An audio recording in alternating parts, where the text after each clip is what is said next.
Yes, à cette époque pour Youth Chat by Caribbean Youth. Je donne jamais d'humour, la vie c'est pas gentillesse, je prends jamais. Alors je me présente POC, artiste pluridisciplinaire, graffeur, plasticien, digital artiste. En gros, mon parcours, moi j'ai commencé le graphe, j'avais l'âge de 12 ans. Ce qui s'est passé, c'est que de mon évolution, avec mon meilleur ami, on voulait justement pouvoir acheter des bombes de peinture. On a commencé à graffer dans les rues de Guadeloupe notamment, et ça coûtait extrêmement cher pour nous à l'époque. Donc on a cherché des alternatives de manière à pouvoir développer notre passion, de pouvoir justement la rendre peut-être pécuniaire. C'était un échec total, mais entre-temps, ça nous a permis de pouvoir apprendre à faire de l'infographie, de pouvoir apprendre à créer des sites web. On a voulu se lancer aussi dans une marque de t-shirts, enfin faire pas mal de choses. Et du coup, ça nous a vraiment orienté sur le reste de mon parcours. Ce qui s'est passé, c'est qu'après mon diplôme à la Bridge en Guadeloupe, je suis parti après mon BTS du coup sur Montréal. J'ai arrêté de graffer pendant quelques années là où j'étais là-bas, ce qui a fait que je me suis orienté sur d'autres médias. J'ai développé un peu plus la partie infographie, la partie photo, la partie vidéo, et ce qui fait que je pense que ça fait un peu l'ensemble de ce que je fais aujourd'hui quand je parle de digital artiste. Notamment maintenant j'utilise l'intelligence artificielle de manière à pouvoir ramener ça aussi dans le monde de l'art, même si c'est quelque chose qui est très décrié. Et voilà, je peux montrer qu'on peut faire pas mal de choses en étant une seule et même personne et justement se compléter en fait avec plusieurs casquettes. Alors moi, je suis devenu artiste maintenant. Je me considère comme artiste parce que ça n'a pas été simple non plus. Comme je dis, je viens du monde du graffiti. Dans le graphe, à la base, on n'est pas des gens qui se mettent dans la lumière. On est relativement des gens de l'ombre. Et en fait, ça a été un gros travail psychologique. Si on venait chez moi, on savait pas que je faisais de la peinture. Pendant longtemps, j'ai voulu justement passer le cap de pouvoir m'exprimer sur d'autres supports que des murs. Puis c'est au détour d'une rencontre professionnelle avec au Green Hostel, avec Samadi du Green, qui m'a dit, en fait, je lui ai demandé pour de l'espace parce que j'avais pas d'espace pour produire chez moi. Et je lui ai demandé si elle avait de l'espace dans le lieu où elle était, notamment Green Hostel. Et elle m'a invité à venir le samedi matin. Je suis arrivé le samedi matin et on m'a dit, voilà, c'est le début de ta résidence.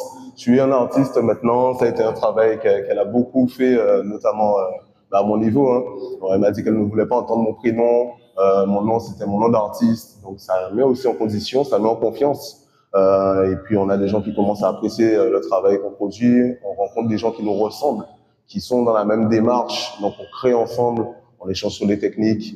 Et ça, c'est vraiment intéressant, justement, de pouvoir se dire qu'il y a cette niche-là en Guadeloupe et on fonctionne ensemble au maximum possible et de pouvoir le développer.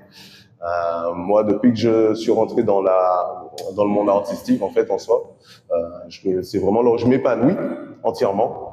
Je me complète vraiment parce que justement, j'arrive à mettre ensemble tout ce que j'ai appris pendant toute la période de ma courte vie jusqu'à maintenant.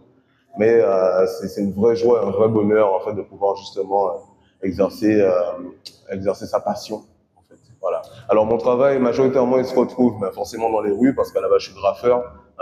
Après en ce moment vu que je tends à faire autre chose, on peut retrouver en fait mes créations aussi sur les réseaux sociaux, notamment que j'utilise énormément, donc Instagram. On peut aussi retrouver pas mal de mes œuvres, notamment en galerie, lors d'expositions, dans des restaurants comme la table de Léna, justement là où il y a tous mes tableaux qui sont exposés en ce moment. Donc voilà, c'est une vraie. Merci beaucoup Léna d'ailleurs, c'est une vraie mise en avant pour moi aussi de pouvoir montrer mon travail. Après aussi, ce qu'on peut retrouver, c'est sur Instagram, comme je disais. Au détour de plusieurs vidéos, des petits réels, là où je montre du début à la fin le graffiti dans toute sa création. Je vais montrer aussi pas mal de créations digitales, notamment toute la série NAP, Nègre en Porcelaine, qui oriente beaucoup mon travail maintenant, parce que ça a été un grand questionnement pour moi, et justement, c'est ce qui valorise vraiment le travail de POC, je pense. On peut découvrir mon travail notamment autour de la série Nègre en Porcelaine. Pour moi, en fait, c'est devenu une vraie interrogation et un but, en gros. L'objectif de ça, c'est pour moi, c'est de pouvoir replacer des personnes noires dans la statuaire publique, ou bien de contrer en tout cas le manque de présence de personnes noires dans la statuaire publique. L'idée m'est venue pendant le grand questionnement des déboulonnages de statues.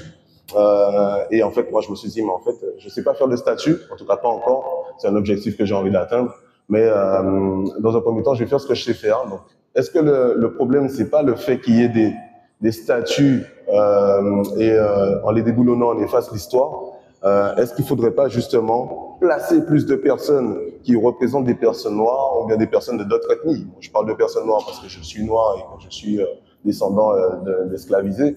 Mais en gros, est-ce que en plaçant des personnes qui puissent, là on pourrait se reconnaître, plus souvent on n'aurait pas justement ce déficit de reconnaissance qu'on a vis-à-vis de l'humanité?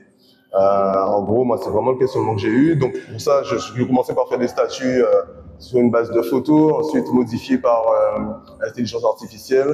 Après, c'est vraiment parti dans toutes sortes de formes. Donc, par exemple, sur mur, sur toile, sous format de photo, voilà, il y a différentes visions que j'ai eues à ce niveau-là, notamment en dessin au crayon. Mais ce qui arrive vraiment et ce qui est vraiment intéressant autour de ça, c'est toute la partie d'utilité publique. Donc moi, en fait, c'est un projet qui m'a amené beaucoup plus loin que juste ce que je pensais. Je l'avais fait à la base personnellement. Je l'ai exposé sur mon Instagram un jour, du jour au lendemain. Après, il m'a été demandé pour une exposition. Et j'avoue que depuis cette expo-là, c'est devenu un peu le centre névralgique de mon travail. Et notamment de mes recherches. Parce qu'en fait, pour pouvoir développer ça, j'ai dû faire énormément de recherches autour de est-ce que les personnes noires avaient déjà été représentées sous forme de statue. Moi, j'ai choisi la porcelaine parce que c'est un matériau qui est hyper noble et qui provient notamment d'Asie et qui a été importé par les colons, mais qui a servi à être utilisé majoritairement pour représenter des figures religieuses dans une certaine époque, mais jamais pour valoriser des personnes de différentes ethnies, des personnes noires. Et puis, moi, ça a été mon petit questionnement. Donc, pourquoi pas utiliser cette matière-là que je ne maîtrise pas du tout? Donc, je l'ai fait en digital et sous tout autre type de forme. C'est un projet qui maintenant est labellisé par la Fondation pour la mémoire de l'esclavage.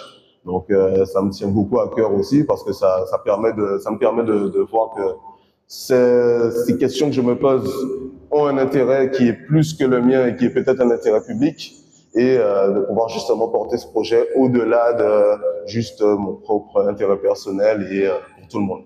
Donc voilà.